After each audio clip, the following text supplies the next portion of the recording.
Nú ætlum við að vinda okkur í þriðja hlutan úr þriðja kaflanum úr bókinni Mannslíkaminn, en þessi kafli fjallar blóðrásina.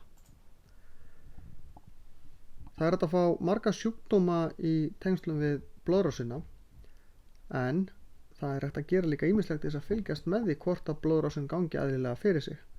Einfaldasta skoðunin er hreinlega að hlusta eftir hjartanu með hlustunarpípu. Það sem að læknirinn hlustar í raun eftir er að hann heyrir hjartalokurnar smella þegar hjartað slær og hvort það er eðlilegt bil og eðlileg hljóð sem berast frá hjartanu, eðlilegt bil á milli slaga. En ef læknar vilja skoða þetta nánar, þá er það að taka hjartalínuritt. Þá eru settir nemar á líkamann á nokkrum stöðum sem að mæla samdráttinn, og þetta er teiknað allt á svona rit sem að læknar kunna lesa úr. Það er að greina marga sjúkdóma sem geta verið í blóðinu með því að taka blóðpröfu, en þeir sem hafa farið til læknis og eru með ykkur svona sjúkdóma, þá þarf ofta að taka margar blóðpröfur, því að hver pröfa er bara notuð til þess að kanna ákveði marga þætti. En það er líka hægt að skoða blóði með því að taka mjög lítið blóð, eins og þegar við mælum blóðsykur, þá þurfum við bara 1 dropa. Það er hægt að mæla fleira í blóðinu, eins og blóðrauða gildi, það er að segja hvað er mikið af blóðrauða í blóðinu, og það er merki hvað blóði getur borið mikið súrefni, því það er blóðrauðin sem ber súrefnið líkamann. Svo er þetta að mæla eitthvað sem heitir sökk, en sökkið hækkar ef að það er eitthvað sýking eða eitthvað óvenjulegt í gangi. Þannig að ofhátt sökk, það er vísbendingum að það þurfa að skoða málið nánar. Hvítblæði er eitt svona alvarlegasti sjúkdómur sem er að fá í blóði, en þá fjölgar hvítkornunum stjórnlaust. Þetta er í raun bara krabbaminn. Og það er hægt að lækna hvítblæði stundum, ekki alltaf, en þá þarf stundum að fara í það sem kallað er mergskipti. Þá er skipt merg inn í beinum, sem er risastór aðgerð. Læknirinn getur líka mælt hjá okkur blóðþrýstingin, og blóðþrýstingur er mældur með sérstöku tæki, og margir sem eiga svona heima á þessu orðu, og hérna sjáum við þegar verða að mæla blóðþrýsting. Og í þessu tilfelli er blóðþrýstingurinn 125/74 og svo er púlsinn 82 slög á mínútu. Þetta er alveg eðlilegu blóðþrýstingur, en fyrri talan er þrýstingurinn þegar hjartað dregst saman, en svo seinni þegar það hvílist. Og það er ekki gott ef hvorug þessara tala eru of há. Efri talan er alltaf hærri, en of hár blóðþrýstingur þýðir að þá er of mikið álag á kerfinu, og það er ekki gott til lengdar. Ef við missum blóð, þá getur líkaminn farið í lost. Lost er bara þá hefur fólk takmarkaða eða jafnvel missir meðvitund, hefur takmarkaða meðvitund, og þannig líkaminn reynir að klippa á allt sem er ónauðsynlegt og einblínir á það að halda blóðflæði til hjarta og heila og lungna, því það er það sem við þurfum til að geta lifað.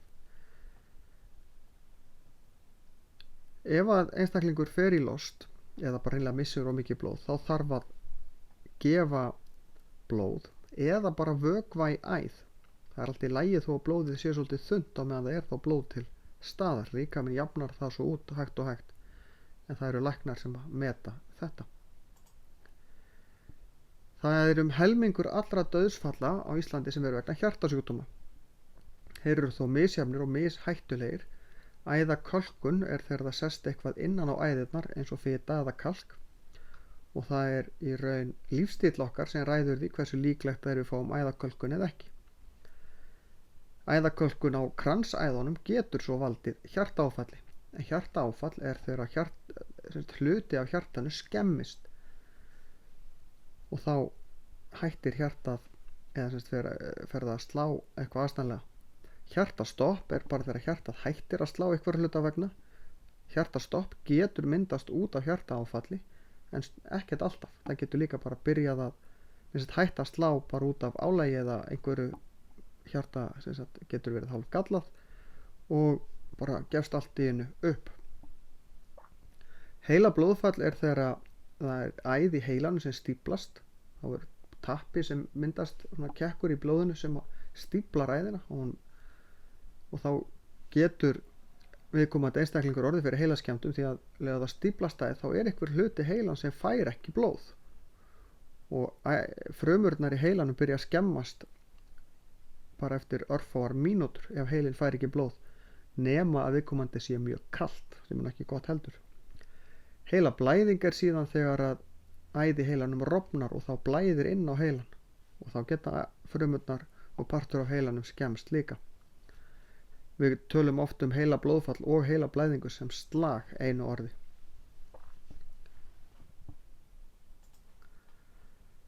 Það eru nýrun og lifrin sem sjá að hreinsa úrgangsefni úr blóðinu. Nýrun sem eru 2 eru hérna eiginlega við hrygginn aftarlega í kviðarholinu við bakið á okkur. Það eru opbóðslega mikið blóð sem rennur til nýrnana og þau vinda eiginlega allan vökva úr blóðinu og vinda úrgangsefnin með. Þetta er svolítið eins og þessi verið að vinda tusku. Síðan renna blóðið og þetta er kallað frumþvag, það rennur hlið við hlið og megnið af vökvanu rennur tilbaka eftir það er búið að vinda það. Þannig fer allur vökvin aftur yfir í blóðið en það fer eitthvað af vökvanu niður í þvagblöðru frá nýrunum og úrgangsefnin fara þar með. Við pissum þessu svo bara út. Þannig losum við okkur við ákveðin úrgangsefni. Nýrun sjá einnig að stilla af alls konar efni í blóðinu eins og steinefni og salt og hlutfall steinefna og salta á móti vökva. Og vökvin hefur svo áhrif á blóðþrýstinginn, þannig að það að nýrun virki rétt er gríðarlega mikilvægt fyrir líkamsstarfsemina. Og við getum mælt ýmislegt með því að taka þvagpröfu og mæla hana. Hvort það séu bakteríur þar, sykur eða jafnvel prótín. Og þetta gefur ákveðnar vísbendingar. Nýrnasteinar myndast þegar það myndast kristallar, það eru mikið af saltum sem kom út með þvaginu og þessir kristallar geta farið að festast saman, svolítið eins og ískristallarnir sem þið sjáðu á myndinni hérna. Og það er þannig að ef það myndast nýrnasteinar annarkvort í nýrunum eða í rásinni frá nýrunum og niður í þvagblöðru, þá valda þeir gríðarlegum sársauka og þessu þarf að pissa út. Það er stundum hægt að senda hljóðbylgjur á þetta og brjóta það aðeins niður, en það þarf alltaf að pissa á brotan sem getur verið gríðarlega sársökufullt. Það er þetta að fá alls konar sjúkdóma í nýrun, og ef að nýrun hætta að starfa þá safnast bara upp úrgangsefni í líkamanum og það er stór hættulegt. Það er að vísu hægt að fara í það sem kallað er blóðskilun, en þá þarf maður að fara inn á spítala, tengjast vél sem að hreinsar þó blóðið fyrir mann og maður þarf að gera þetta á örfára daga fresti. Það tekur heilangan tíma, þannig að þetta er stór mál. Við getum fengið nýtt, en það dugar flestum að við erum bara með 1 nýra ef það starfar eðlilega, við erum með 2. Og ef maður þarf að fá nýra, þá er best að fá frá einhverjum sem er náskyldur manni. Þessi systkini, uppátækjasömu systkini hérna, gætu hugsanlega gefið hvort öðru nýra. Skulum vona þess þurfi nú samt ekki. Lifrin, sem er 1,5 kíló, er næst stærsta líffæri líkamans. Hún fjarlægir alls konar skaðleg efni úr blóðinu, brýtur meðal annars niður lyf og áfengi. En ef hún þarf að gera það of lengi, of mikið, þá hættir henni við að skemmast. Hún tekur líka þátt í meltingunni eins og geymir sykur eins og við höfum skoðað áður. Ef lifrin verður fyrir skemmdum þá hættir hún að virka. Hún er vísu mjög stór, en það er alls ekki gott ef að lifrin hættir að starfa eða virkni hennar fer að minnka, því að þá fara að safnast bara upp úrgangsefni í líkamanum. Það eru til alls konar sjúkdómar eins og til dæmis lifrarbólga, en það eru komin lyf við því, en þau eru mjög dýr þó að viðkomandi þurfu nú yfirleitt ekki að borga þann kostnað, en þetta eru mjög alvarlegir sjúkdómar og voru sérstaklega mjög alvarlegir sjúkdómar. En þá er þessu lokið.